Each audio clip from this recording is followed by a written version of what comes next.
राजमहल का दरबार। राजा आदित्य सिंहासन पर बैठे हैं। मंत्री और सेनापति पास खड़े हैं। प्रजा अपनी अपनी फरियाद लेकर दरबार में आई है। मंत्री रघुनाथ, आज दरबार में कौन कौन न्याय मांगने आया है? महाराज, 2 लोग हैं।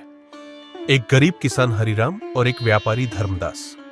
दोनों एक ही जमीन को अपना बता रहे हैं। ये मामला नाजुक लगता है, दोनों को अंदर बुलाओ। किसान और व्यापारी दरबार में आते हैं, झुककर प्रणाम करते हैं। तुम दोनों अपनी अपनी बात कहो। पहले हरिराम बोलो। महाराज, यह जमीन मेरे पूर्वजों की है। हम पीढ़ियों से वहां खेती करते आए हैं। लेकिन अब व्यापारी धर्मदास कहता है कि यह जमीन उसकी है। महाराज, मेरे पास दस्तावेज हैं जो साबित करते हैं कि मैंने यह जमीन खरीदी है। हरिराम झूठ बोल रहा है। अच्छा, दस्तावेज दिखाओ। धर्मदास दस्तावेज राजा को देता है। राजा ध्यान से देखता है। दस्तावेज असली लग रहे हैं, पर हरिराम की बात भी सुनी जानी चाहिए।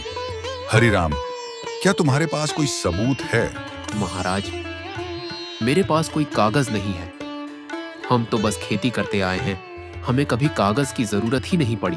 दोनों की बातों में सच्चाई झलकती है, लेकिन सच कौन बोल रहा है ये पता लगाना हो। खेतों में जांच। राजा खुद खेतों पर जाते हैं। सेनापति और मंत्री साथ हैं। हरिराम और धर्मदास भी मौजूद हैं। यह वही जमीन है? हाँ महाराज, यही हमारी जिंदगी का सहारा है और अब यही मेरी संपत्ति है। मैंने पैसा देकर खरीदी है। हरिराम, इस मिट्टी में क्या बोते हो? महाराज, गेहूं, बाजरा और कभी-कभी सब्जियां। मेरे पिता और दादा भी यही करते थे। और तुमने अब तक यहाँ क्या उगाया है? मैंने अभी तक कुछ नहीं बोया। पहले कब्जा लेना चाहता हूँ, फिर खेती करूंगा। सच तो मिट्टी भी बता रही है। ये खेत हरिराम के हाथों को जानता है, तुम्हारे नहीं। राजमहल का दरबार। फैसला सुनाया जाता है। मैंने जांच कर ली है। यह जमीन हरिराम के परिवार ने पीढ़ियों से संभाली है। धर्मदास, तुम्हारे दस्तावेज नकली नहीं तो भी अधूरे हैं। जब तक यह साबित न हो कि तुम्हें जमीन सही प्रक्रिया से मिली है, इसका मालिक हरिराम ही रहेगा। महाराज, यह अन्याय है। मैंने सोने की थैलियां दी है। धर्मदास, अगर तुमने किसी को रिश्वत दी है तो वह और भी बड़ा अपराध है। सेनापति, इसकी जांच करो। धर्मदास सिर झुका लेता है। महाराज, आपने गरीब की सुन ली। आज मुझे यकीन हो गया कि हमारे राजा सच में हमारे रक्षक हैं। हरिराम, ये मेरा धर्म है। न्याय वही है जो सत्य के साथ हो, न कि पैसे के साथ। महल में रात को राजा और रानी महल के बाग में टहल रहे हैं। महाराज, आज आपने फिर साबित कर दिया कि आप एक सच्चे राजा हैं, लेकिन मुझे डर है। व्यापारी जैसे लोग आपके खिलाफ साजिश कर सकते हैं। रानी, साजिशों से डरकर अगर राजा पीछे हट जाए तो प्रजा पर अत्याचार बढ़ जाएगा। मेरा काम सत्य और न्याय के लिए खड़ा रहना है, चाहे कोई भी कीमत चुकानी पड़े। तभी तो लोग आपको जनता का राजा कहते हैं। दरबार। प्रजा इकट्ठी होकर नारे लगा रही है। राजा आदित्य की जय। महाराज, आपकी लोकप्रियता और बढ़ गई है। हर कोई कह रहा है कि इस राज्य में न्याय बिकता नहीं, मिलता है। और यही मेरी सबसे बड़ी जीत है। जब तक मेरी सांस चलेगी, इस सिंहासन पर केवल सत्य और न्याय का राज रहेगा। दरबार में तालियों और जयकारों का शोर बनता है। राजा आदित्य सिंहासन से उठकर हाथ जोड़ते हैं। राजा आदित्य की जय, राजा आदित्य की जय। महाराज, आज पूरा शहर आपके नाम से गूंज रहा है। लोग कह रहे हैं न्याय की जीत हो गई। महाराज, आपकी यह हस्तक्षेप जनता के विश्वास को और मजबूत करेगा, पर कुछ अमीर और ताकतवर वर्ग नाराज भी होंगे।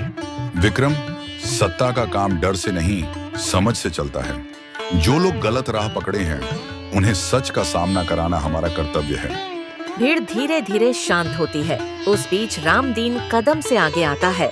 महाराज, आपके आदेश से ग्रामों में भी खुशी की लहर है, पर कुछ लोग पूछ रहे हैं, क्या गरीबों को अब से सरकारी सहायता मिलेगी?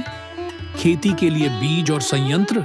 रामदीन, न्याय केवल जमीन लौटाने से पूरा नहीं होता। मैं चाहता हूं कि राज्य की नीतियां सीधे जनता के जीवन में असर डालें। अगले सप्ताह हम एक योजना घोषित करेंगे। सस्ती बीज, सिंचाई और किसान आरण में राहत। महाराज, आपके इस निर्णय से हमारे परिवार की रोटी मुहर्रम नहीं होगी, जिंदगी बदल जाएगी। यही सच्ची खुशी है, जब राजा की सोच सिंहासन से बाहर आकर लोगों की रोजमर्रा की जरूरत बनती है। महल के आंगन में शाम के समय भीड़ छंट चुकी है, लेकिन महल के बाहर कुछ लोग अब भी गपशप कर रहे हैं। एक रहस्यमयी संदेशवाहक आकस्मिक रूप से महल के द्वार पर आता है और राजा के पास पहुंचता है। महाराज, एक पत्र आया है। किसी ने लिखा है कि धर्मदास जैसे व्यापारी अब साजिश कर रहे हैं। उन्होंने शहर के कुछ अफसरों को पैसे दिए हैं। ये गंभीर इशारा है। न्याय की रक्षा के लिए हमें पारदर्शिता बनानी होगी। रघुनाथ, इस पत्र की जांच गुप्त रूप से कराओ, बिना किसी अफवाह के। महाराज, क्या आप चाहेंगे कि मैं खुद इसकी निगरानी करूं? हाँ, पर कोई भी कदम लेते समय पुष्टि आवश्यक है। अगर सच्चाई निकले तो कोई बड़ा फलसफा होगा, न केवल सजा बल्कि सुधार भी। गांव में उत्सव पर नई सीखें। कुछ दिनों बाद गांव में उत्सव का आयोजन किया गया, जीत का जश्न। राजा और रानी गांव गए। लोग फुलवारी और मिठाइयाँ लेकर आए हैं। महाराज, आपने हमें आत्मसम्मान लौटाया है। हम अब डरते नहीं हैं और आपकी योजना से हमारे बच्चों के लिए स्कूल भी खुल रहा है। शिक्षा लाने की खुशी ही अलग है। शिक्षा और न्याय, ये दो शस्त्र हैं जो किसी भी समाज को मजबूत बनाते हैं। तुम्हारी मेहनत और हमारी नीतियां मिलकर राज्य को समृद्ध करेंगी। और जब कभी कोई भी आपके साथ अन्याय करे, सीधे दरबार आना।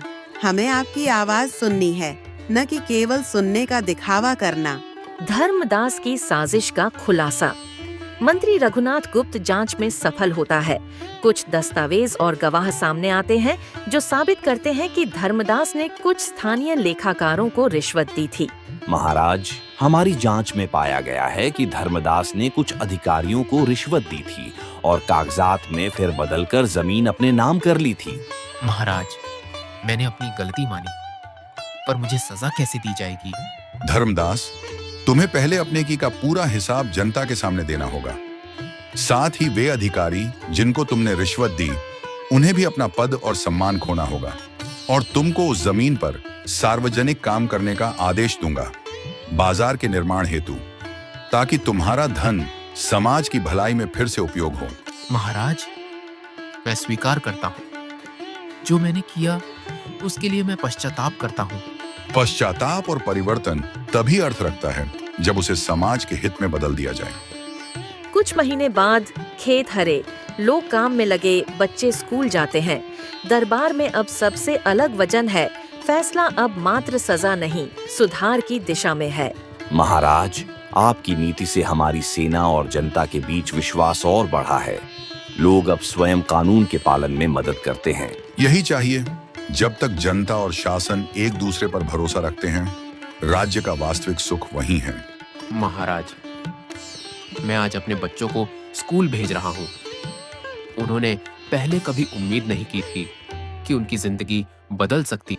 और यही मेरी असली जीत है, जब एक अन्नदाता की मुस्कान पूरे राज्य के कल्याण से जुड़ जाए। पर्दा गिरता है, भीड़ फिर से तालियां बजाती है। पर यह तालियां अब सिर्फ एक व्यक्ति के लिए नहीं, बल्कि एक नई शुरुआत के लिए है।